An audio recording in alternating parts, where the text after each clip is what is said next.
নমস্কাৰ। 15 দিনীয়া দিহানাম কৰ্মশালাৰ 12ঘৰীয়া শ্ৰী শ্ৰী বামচুক নামঘৰৰ কৰ্মশালাৰ কিছু দৃশ্যাংশ চাওঁ আহক।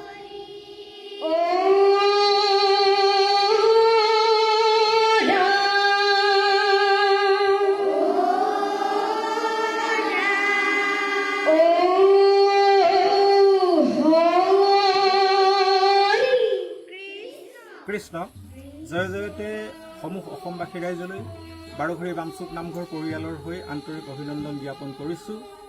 আমি অতিকে ভাল পাইছোঁ যে আমাৰ এই সমষ্টিৰ সন্মানীয় বিধায়ক মহোদয়ে এই পবিত্ৰ ভাদ মাহটোত প্ৰায় 60ভাগ নামঘৰলৈ দিহানামৰ কৰ্মশালা পৰিচালনা কৰিবৰ বাবে বিশেষ মাননি আগবঢ়াইছে। গতিকে তেখেতৰ এনে মহৎ কাৰ্যৰ বাবে আমি তেখেতক প্ৰথমে ধন্যবাদ জ্ঞাপন কৰিছোঁ।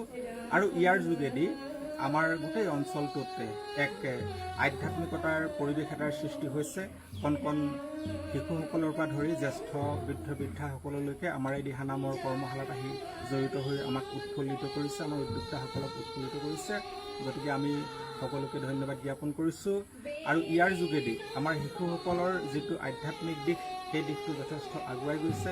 তেওঁলোক এইকেইদিন মানসিকভাৱে যথেষ্ট উৎফুল্লিত হৈছে। আৰু তাতকৈ এক ভাল লগা কথাটো হৈছে কি, যে অন্ততঃ এই সময়কণ, যি সময়কণ তেওঁলোকে বিদ্যালয়ৰ পৰা আহি ঘৰত থাকে, এই সময়ছোৱাত এই ছাত্ৰ ছাত্ৰীসকলে আচলতে মোবাইলটোক লৈ ব্যস্ত।